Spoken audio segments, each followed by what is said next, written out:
So joy. We are in our second week of joy. How are we doing? Great. Yeah. Are you shouting your joy from the rooftops? Yes.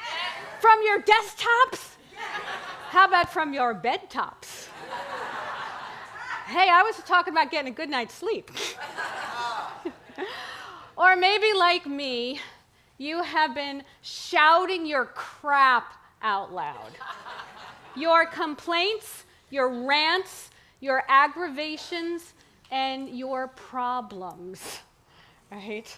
Your crap, right? And with the heat and the traffic, I feel like I always have something to complain about. How many of you can relate to that? Yeah, right? Well, I did have something that I did actually shout about. About a week and a half ago, I was doing the dishes, which I do all the time, and complain about. But this particular day, I was really getting agitated. And, I'm washing the dishes, I'm getting them done, and I just was getting more and more worked up about it. And I finally finished all the dishes, and I was trying to get the gloves off, my Playtex rubber gloves. And they were stuck. They were like an alien vampire stuck to my hand, right? Anybody can relate, right? So I finally managed to get the right one off, and I could not get the left one off. I managed to get a few of the fingers loose, so I thought, well, I'll just shake it. I'll just shake it. So I'm shaking, and it's not coming off. And I'm shaking, and it's still not coming off. So I thought, I'm just going to shake one more time, a little bit harder. And wham! Right on the porcelain sink. Ow! I was not shouting joy, I was shouting obscenities. But as I'm numbing my hand in ice, it got me thinking about joy. And I was thinking about what I wanted to talk about today. And I was like, well, what is joy? And the definition says that it's this feeling of great pleasure and happiness. Great pleasure and happiness. But I think that we actually confuse joy and happiness, right? Happiness is something that is derived from things outside of ourselves. As in, I'm so happy that my family is here with me today. Yay! Right. I'm so happy there's air conditioning. Yeah. And I am so happy I'm having a good hair day. Trust me, I ain't so happy when I don't. Right? Now, I know a lot of you can relate. Reverend James, wherever you are, I know that you can relate to that one too. Right? So happiness and joy. So happiness is something on the outside, but joy, I was just looking for our program, in your program, I thought I had it with me. In your program, we talk about this poem that Rumi says that joy, no, it's okay, as long as you guys have it, pull out your program. Right? Joy is a river flowing through us. Right? So it's a river moving in you. Ernest Holmes says that all that life is and has is fully given to you to enjoy. So the question becomes, can we truly bask in the joy of living if our lives are anything but? So how many of you have some things in your life that you're not happy about? Yeah. That are not pleasurable. Yeah. Right? When I slammed my hand on the sink, that was not pleasurable, that was painful. And I know that a lot of us have stuff in our lives right now that are painful. But one of the things that I realized was that when I created that physical pain, it was really just a mask for the emotional pain, right? Emotions that I just didn't want to face. We all have stuff that's going on. So it's what we do here so affectionately called spiritual bypass. Right? When we say it's all good, right? And I'm a minister. I did not want to admit that I was scared when my husband was diagnosed with colon cancer. And that I was worried about our finances and how we would pay for treatment. And the one fear that has literally kept me up at night, this whole week, is would I be able to fill Reverend James's shoes? I know I can't. And that's okay, because I happen to love the ones that I'm wearing.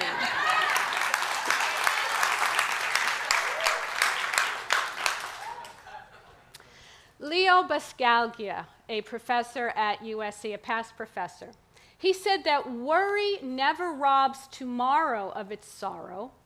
It only saps today of its joy. So instead of living this month of joy, I was literally sapping myself joyless.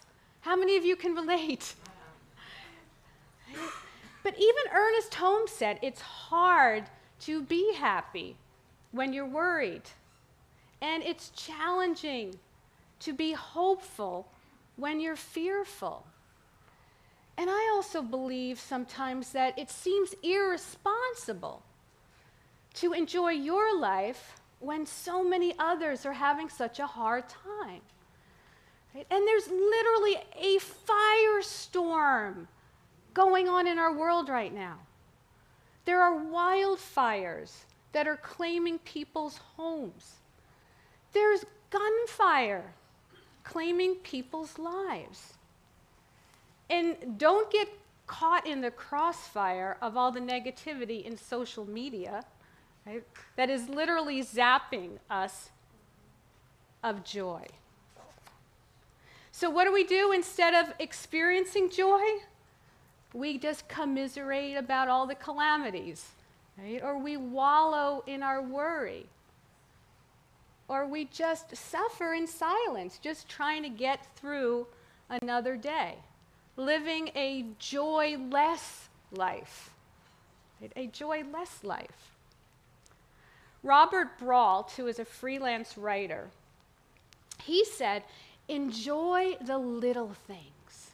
For one day you'll look back and realize that they were the big things, right?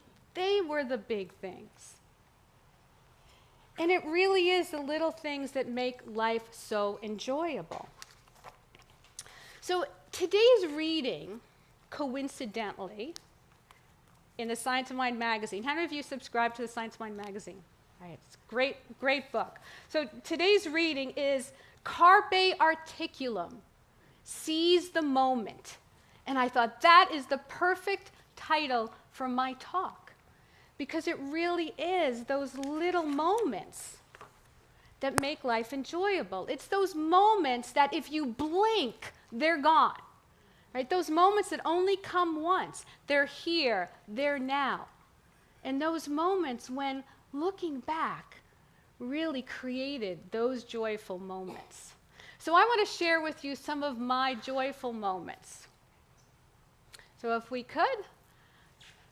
So this first one looks like just your average sunset. Right? This was a moment that almost didn't happen. And I absolutely love this picture. My husband and I were in Anna Marie Island, and we went specifically to a restaurant because it's known for its sunsets. But when we got there, all of the outside tables were taken. I was like, oh.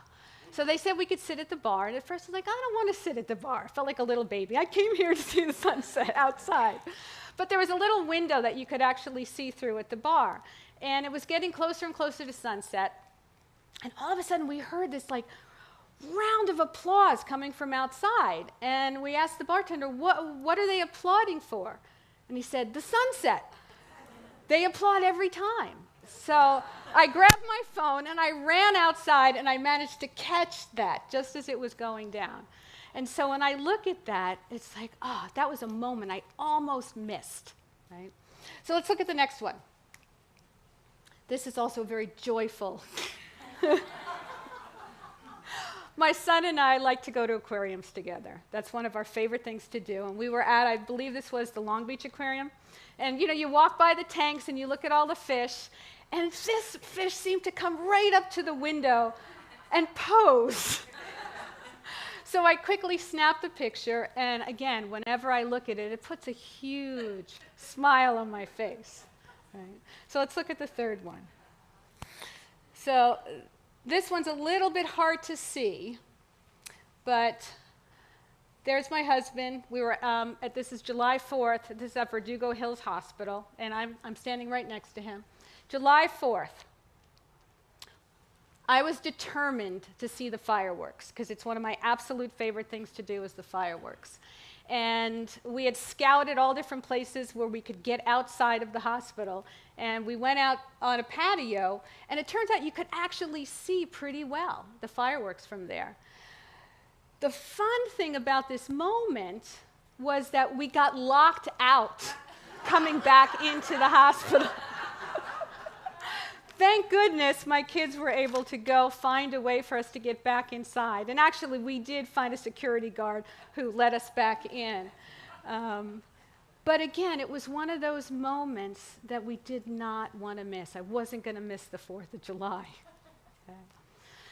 So Sarah Brannock, who is one of my favorite authors, she said, "Begin today.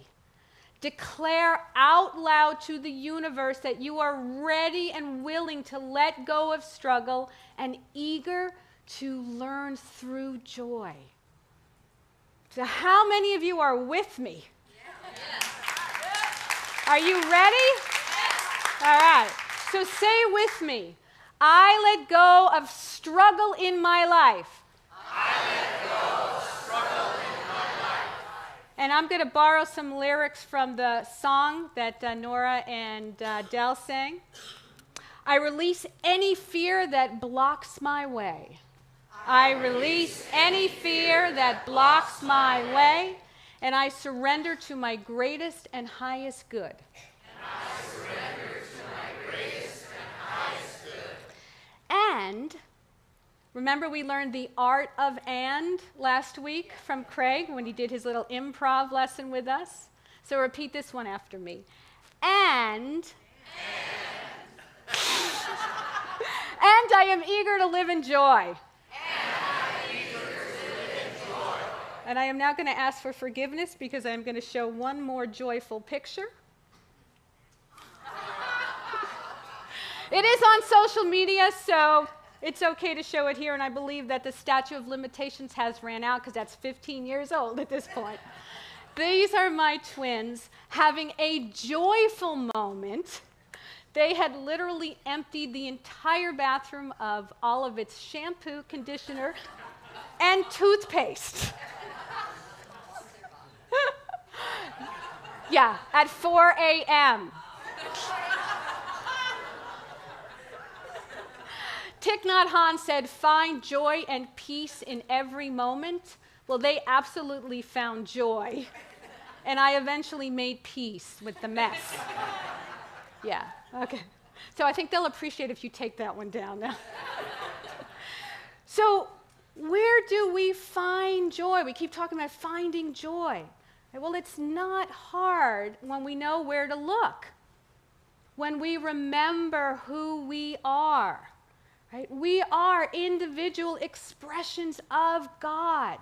And as such, we are joy. We are love. We are peace. We are goodness. Joy is indwelling in us. So we can never be without joy. Right? But we can be without awareness. And we can block it or forget it when we allow everything outside of us to dictate how we feel. When we allow those conditions in our life to zap our joy. You know, whether it's cancer or it's disease or it's poverty or it's a relationship not going the way we want or having a bad hair day. Right? When we allow those conditions outside of us to zap our joy. So we must carpe articulum. We must seize every moment to live in joy.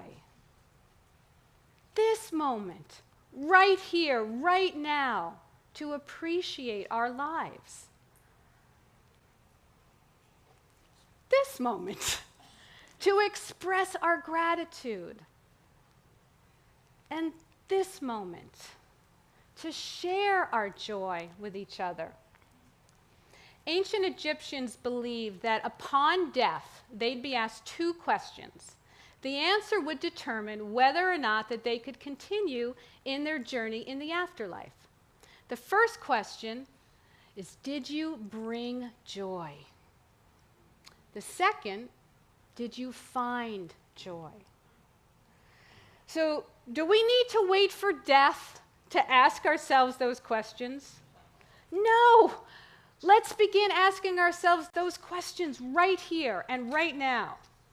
Are you bringing joy to yourself, to others? And are you enjoying your life no matter what? No matter what. Yeah, let's say yes. Yes. Yes. So I'm going to close with an excerpt of a poem from the Shawnee Chief Tecumseh. And he said, "When you arise in the morning, give thanks for the morning light, for your life and strength. Give thanks for your food and for the joy of living." So let's all do that by restating our affirmation for this month one more time. So let's make sure that's up. And we're going to say this joyfully, enthusiastically, with everything we have. All right, everybody ready? Yeah. I bask in the joy of living my life out loud. Yes. Namaste.